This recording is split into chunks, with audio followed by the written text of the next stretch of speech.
Everyone, अब हम प्राचीन भारत का इतिहास शुरू करने जा रहे हैं। प्राचीन भारत के इतिहास के अंतर्गत हम क्या क्या पढ़ेंगे। पहले तो कुछ आधारभूत समझ बनाएंगे।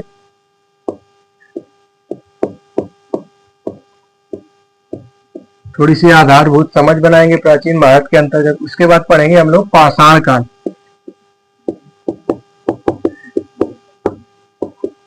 पाषाण काल के बाद हम लोग सिंधु घाटी सभ्यता को पढ़ेंगे।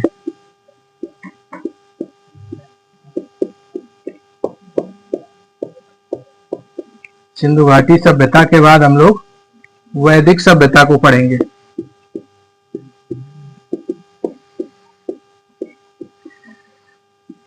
वैदिक सभ्यता के बाद हम लोग महाजनपद काल को पढ़ेंगे। फिर इसके बाद हम लोग भारत के प्रमुख धर्म पढ़ेंगे।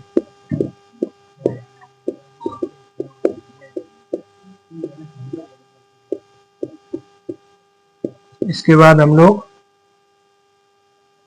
मौर्य काल को पढ़ेंगे। मौर्य काल के बाद हम लोग मौर्योत्तर काल को पढ़ेंगे।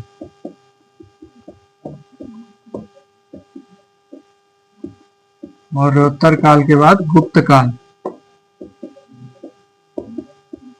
फिर गुप्त काल के बाद के काल को पढ़ेंगे गुप्तोत्तर काल।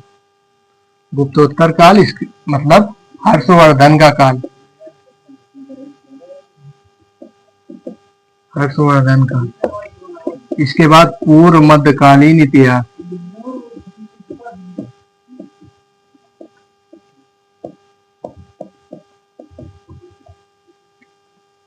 ये इसका पाठ्यक्रम है।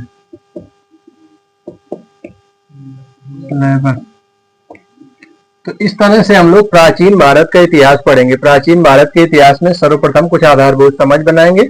उसके बाद पाषाण काल के बारे में पढ़ेंगे, फिर सिंधु घाटी सभ्यता, फिर वैदिक सभ्यता, महाजनपद काल और भारत के प्रमुख धर्म, मौर्य काल और फिर मौर्योत्तर काल, गुप्त काल और गुप्तोत्तर काल मतलब मेनली हर्षवर्धन के समय को पढ़ेंगे और पूर्व मध्यकालीन इतिहास को पढ़ेंगे।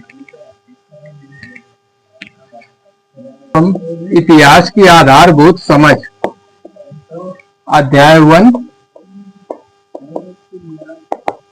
इतिहास की आधारभूत समझ बनाएंगे। इतिहास की आधारभूत समझ। अब हम लोग इतिहास की आधारभूत समझ बनाएंगे। इसके अंतर्गत क्या पढ़ेंगे?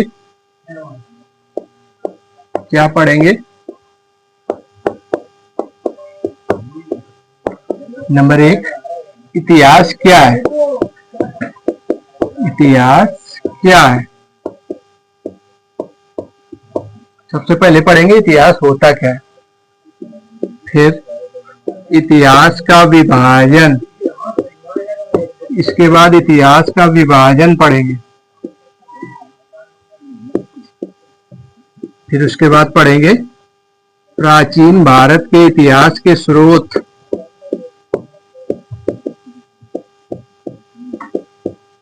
प्राचीन भारत के इतिहास के स्रोत। इसके बाद पढ़ेंगे भारत के प्रमुख संवत। भारत के प्रमुख संवत। इस तरह से हम इसमें क्या क्या पढ़ेंगे? सबसे पहले पढ़ेंगे इतिहास क्या है, फिर इतिहास का विभाजन पढ़ेंगे, फिर प्राचीन भारत के इतिहास के कुछ स्रोत देखेंगे, फिर भारत के प्रमुख संवत। इस तरह से हम कुछ टॉपिक को कवर करेंगे। ये शुरू करते हैं अब पढ़ना। इतिहास। इतिहास क्या है? इतिहास बीते हुए जमाने की कहानी है, मतलब बीते हुए समय का व्यवस्थित अध्ययन।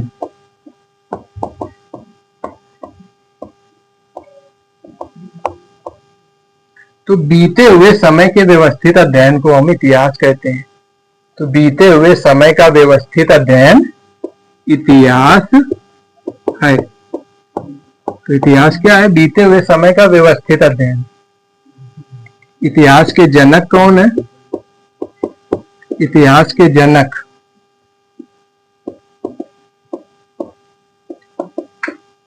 हेरोडोटस, यूनानी थे। ये यूनान देश के थे हेरोडोटस। ये इनको इतिहास का जनक कहा जाता है। इन्होंने हिस्टोरिया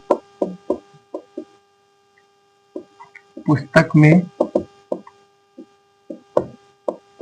हिस्ट्री शब्द का सर्वप्रथम प्रयोग किया था।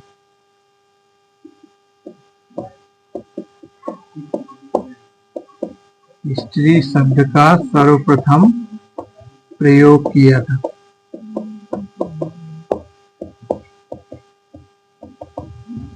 तो इतिहास क्या है? बीते हुए समय का व्यवस्थित अध्ययन इतिहास है। इतिहास के जनक हेरोडोटस एक यूनानी थे, इनको माना जाता है। इन्होंने एक हिस्टोरिया पुस्तक लिखी थी, उसमें हिस्ट्री शब्द का सर्वप्रथम प्रयोग किया था। और भारतीय इतिहास की प्रथम पुस्तक किसे कहा जाता है?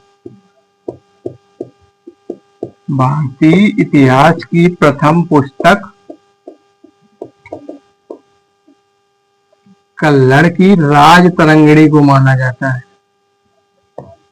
कल्हड़ की राजतरंगिणी को माना जाता है।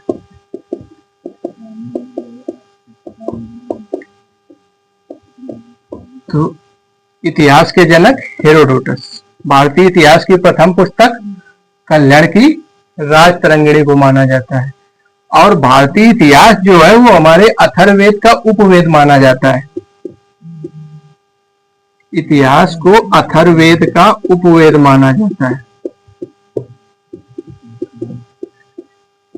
अथर्ववेद का उपवेद माना जाता है।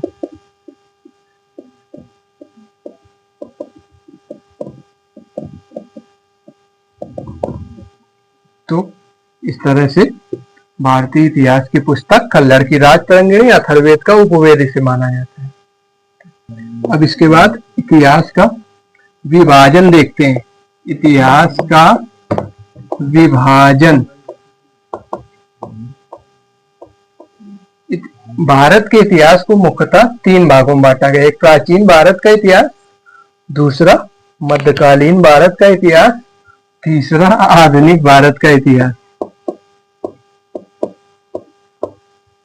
प्राचीन भारत का इतिहास। प्राचीन भारत का जो इतिहास है वो जब से मानव सभ्यता की शुरुआत हुई है तब से 712 ईस्वी तक माना जाता है। मानव सभ्यता की शुरुआत से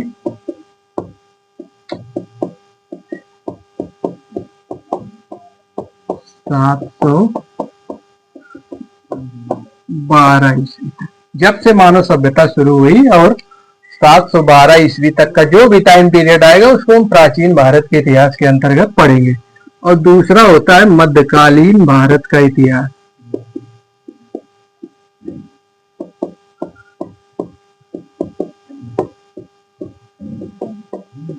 ये 712 ईस्वी तक प्राचीन भारत हो गया। उसके बाद मध्यकालीन भारत 712 ईस्वी के बाद शुरू होगा।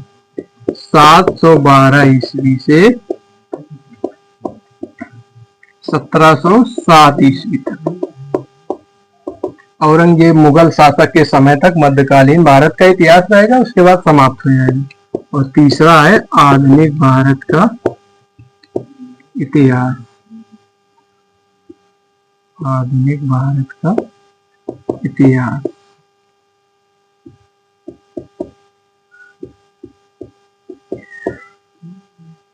आधुनिक भारत का इतिहास 1707 से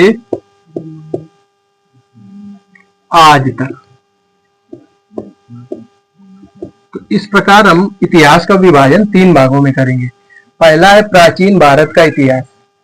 ये मानव सभ्यता की शुरुआत से 712 ईस्वी तक रहेगा। मध्यकालीन भारत 712 ईस्वी से 1707 ईस्वी तक। आधुनिक भारत का इतिहास 1707 ईस्वी से आज तक रहेगा।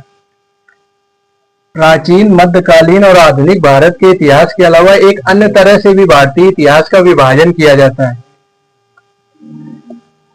डेनमार्क के कोपेनहेगन संग्रहालय के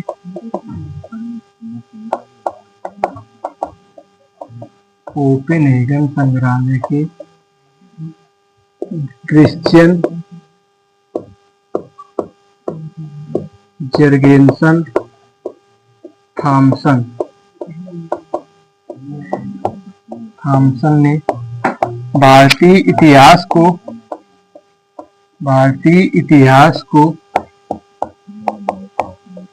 अन्य तरह से भी 3 भागों में बांटा है। अन्य तरह से 3 भागों में बांटा है।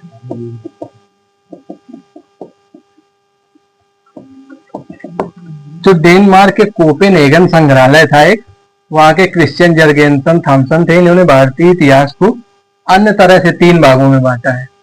पहला, पाषाण काल। जिस समय मानव पत्थर के औजारों का प्रयोग करता था उसे पाषाण काल कहा जाएगा। दूसरा, कांस्य काल। जिस समय कांसे का प्रयोग शुरू हो गया उसे कांस्य काल कहा जाएगा। और तीसरा, लौह काल। जिस समय मानव लोहे का प्रयोग करना शुरू कर देगा उसे लौह काल कहा जाएगा। तो ये एक दूसरी तरह से भारतीय इतिहास का विभाजन है। अभी प्राचीन, मध्यकालीन और आधुनिक तरह से हमने पढ़ा था, ये दूसरी तरह से एक पाषाण काल है।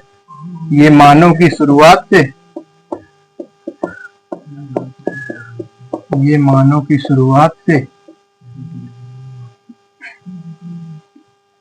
3000 ईसा पूर्व तक है। मानव की शुरुआत से 3000 ईसा पूर्व तक है। और जो कांस्य काल है ये 2350 ईसा पूर्व से 1750 ईसा पूर्व तक है।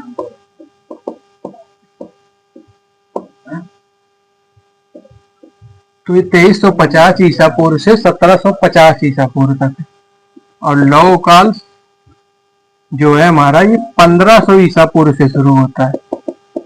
1500 ईसा पूर्व से आज तक। तो इस तरह से डेनमार्क के कोपेनहेगन संग्रहालय के क्रिश्चियन जर्गेनसन थॉमसन ने भारतीय इतिहास को अन्य तरह से 3 भागों में बांटा है। पहला, पाषाण काल। मानव की शुरुआत से 3000 ईसा पूर्व तक। जब मानव पत्थर के औजारों का प्रयोग करेगा वहां तक पाषाण काल रहेगा। फिर जब कांसे का धातु का प्रयोग करना शुरू कर देगा तो वो कांस्य काल होगा। ये 2350 से 1750 ईसा पूर्व तक रहेगा। उसके बाद लौह काल आ जाएगा 1500 ईसा पूर्व के पश्चात। जो प्राचीन भारत का इतिहास था अब हम उसे पढ़ना शुरू कर रहे हैं। अब हमने इतिहास के बारे में थोड़ी सी आधारभूत समझ तो बना ली कि इतिहास क्या होता है, इतिहास का विभाजन कितने में है। अब हम देख रहे हैं मेनली प्राचीन भारत का इतिहास। प्राचीन भारत के इतिहास के बारे में अब हम देख रहे हैं, इसकी जानकारी के स्रोत। प्राचीन भारत के इतिहास के स्रोत देखेंगे अब हम लोग।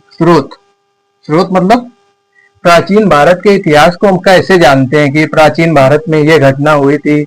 अब हम उस समय तो जीवित थे नहीं, तो लोगों को कैसे पता चलेगा कि प्राचीन भारत में ये घटनाएं हुई थी। वो जानने के लिए इतिहासकार कैसे पता करते हैं कि उस जमाने में क्या हुआ था, वही स्रोत है। तो पहला, जैसे मृदभांड। पुराने समय के बहुत सारे मृदभांड मिलते हैं, मिट्टी के जो बर्तन मिलते हैं पुराने जमाने के। दूसरा, औजार। बहुत सारे पुराने समय के औजार मिलते हैं, उससे हमें पता चलता है। जानवरों की हड्डियां। बहुत सारे जानवरों की हड्डियों से हम पता करते हैं कि उस जमाने के लोग क्या खाते थे। जैसे अगर मवेशी जानवरों की ज्यादा हड्डियां मिली तो हमें पता चलता है कि लोग पालतू थे। उस जमाने के लोग पशु पालने लगे थे। अगर जंगली जानवरों की ज्यादा हड्डियां मिलती हैं तो हमें पता चलता है कि शायद उस जमाने के लोग आखेटक थे, क्योंकि जंगली जानवर जंगल में ही रहते हैं। आखेटक मतलब शिकार करते थे। और चौथा, पांडुलिपियां।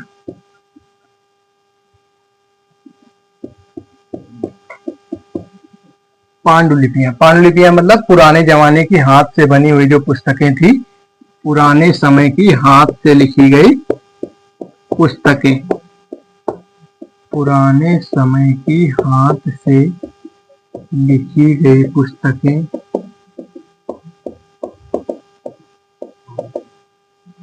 पांडुलिपियां कहलाती है।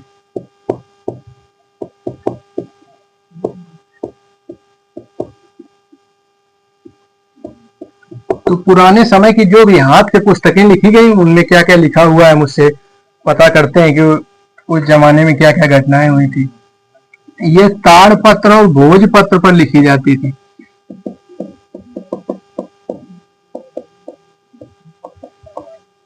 ये ताड़पत्र और भोजपत्र पर लिखी जाती थी।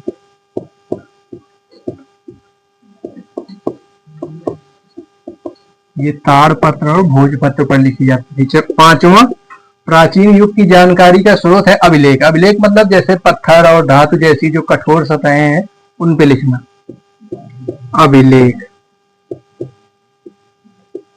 पांचवा जानकारी का स्रोत है अभिलेख।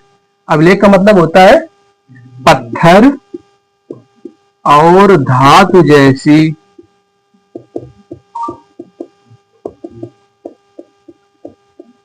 अपेक्षाकृत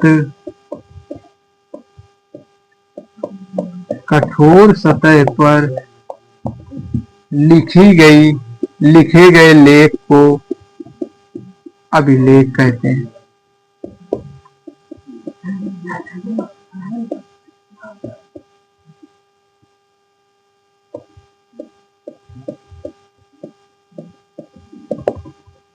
जैसे अशोक के अभिलेख।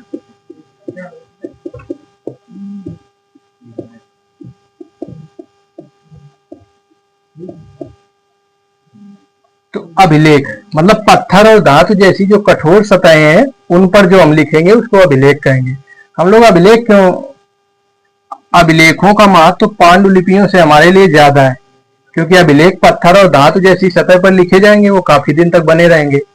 और जो पांडुलिपियां होंगी वो हाथ से लिखी जाएंगी, और ये ताड़पत्र और भोजपत्र पर लिखी जाएंगी, इनको कीड़े भी खा सकते हैं, इसलिए ज्यादा महत्व के हैं। इस तरह से हम प्राचीन भारत के इतिहास को काफी तरह से जान सकते हैं। ये उसके स्रोत हैं। अब हम लोग देख रहे हैं भारत की प्रमुख भाषाएं।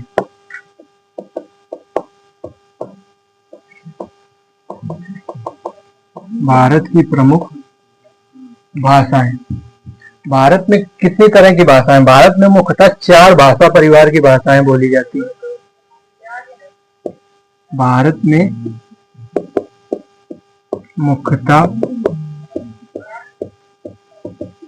4 भाषा परिवार की भाषाएं बोली जाती हैं।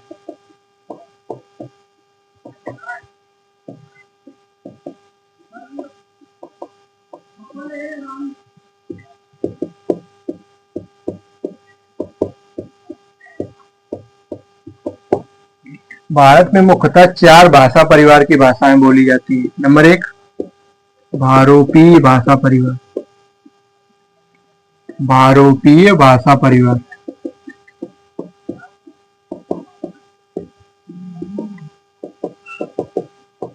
भारोपीय मतलब भारत और यूरोप की काफी भाषाएं इसके अंतर्गत आती हैं, जैसे हिंदी, अंग्रेजी,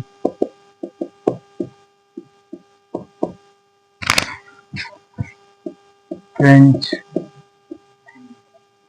इस तरह से भारत की, और संस्कृत।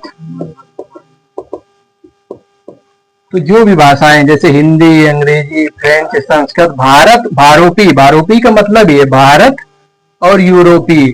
भारत और यूरोप की ज्यादातर जो भाषाएं हैं उनमें लगभग समानता है, इसलिए उनको एक ही भाषा परिवार की भाषाएं कहा जाता है। जैसे भारोपी भाषा परिवार में आएगी हिंदी, अंग्रेजी, फ्रेंच, संस्कृत। और दूसरे भारत में तिब्बत बर्मा परिवार की भाषाएं बोली जाती हैं। तिब्बत बर्मा परिवार की भाषाएं, तिब्बत बर्मा परिवार की भाषाएं मतलब ये चीनी भाषा से मिलती जुलती भाषाएं, इसलिए इनको तिब्बत बर्मा परिवार की भाषाएं कहा जाता है। ये पूर्वोत्तर भारत में बोली जाने वाली जो भी भाषाएं होती है, पूर्वोत्तर भारत जैसे असम, असमिया, बोडो, जो भी भाषाएं बोली जाएंगी मेनली पूर्वोत्तर भारत की भाषाएं, पूर्वोत्तर भारत की भाषाएं।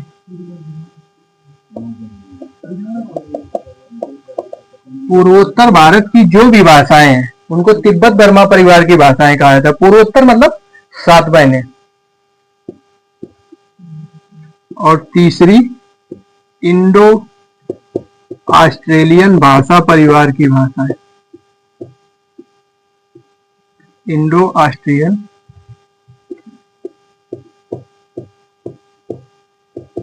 भाषा परिवार की भाषाएं।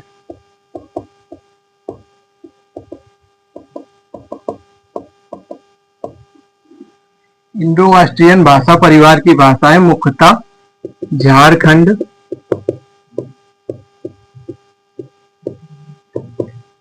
ओडिशा आदि जनजातीय क्षेत्रों में बोली जाने वाली भाषा है। जनजातीय क्षेत्रों में बोली जाने वाली भाषाएं, जाने वाली भाषाएं।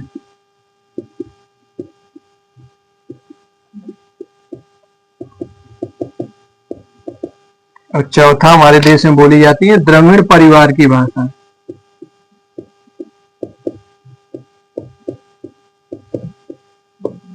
द्रविड़ परिवार की भाषाएं, द्रविड़ परिवार की भाषाएं मतलब दक्षिण भारत जो भी है हमारा, उसकी जो भाषाएं हैं उनको द्रविड़ परिवार की भाषाएं का। दक्षिण भारत मतलब कर्नाटक, केरल, तो इनकी भाषाएं क्या है?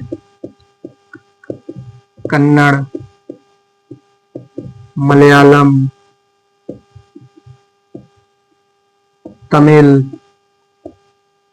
तेलुगु, ये जो भाषाएं हैं दक्षिण भारत की, इनको द्रविड़ परिवार की भाषाएं कहा जाता है। एक भाषा परिवार का आशय ये है कि इनके बोलने में लगभग समानता होती है। तो भारत की प्रमुख भाषाएं, भारत में मुख्यतः 4 भाषा परिवार की भाषाएं बोली जाती हैं। नंबर 1 भारोपी भाषा परिवार की भाषाएं, हिंदी, अंग्रेजी, फ्रेंच, संस्कृत। भारत और यूरोप की ज्यादातर भाषाएं इसके अंतर्गत आती हैं, इस भाषा परिवार के अंतर्गत। दूसरा तिब्बत बर्मा परिवार की भाषाएं होती हैं। ये पूर्वोत्तर भारत की मुख्यतः ये भाषाएं हैं। पूर्वोत्तर भारत मतलब असमिया, बोडो, ये जो पूर्वोत्तर भारत की भाषाएं हैं उनको तिब्बत बर्मा भाषा परिवार की भाषाएं कहा है। दूसरा इंडो ऑस्ट्रियन भाषा परिवार की भाषाएं हैं। झारखंड, ओडिशा, जनजातीय क्षेत्रों में जो भी भाषाएं बोली जाती हैं उनको इंडो ऑस्ट्रियन परिवार की कहा है। और चौथा द्रविड़ परिवार की भाषाएं, कन्नड़, मलयालम, तमिल, तेलुगु, मतलब दक्षिण भारत की जो द्रविड़ संस्कृति में बोली जाएंगी उनको द्रविड़ परिवार की भाषाएं कहा जाता है।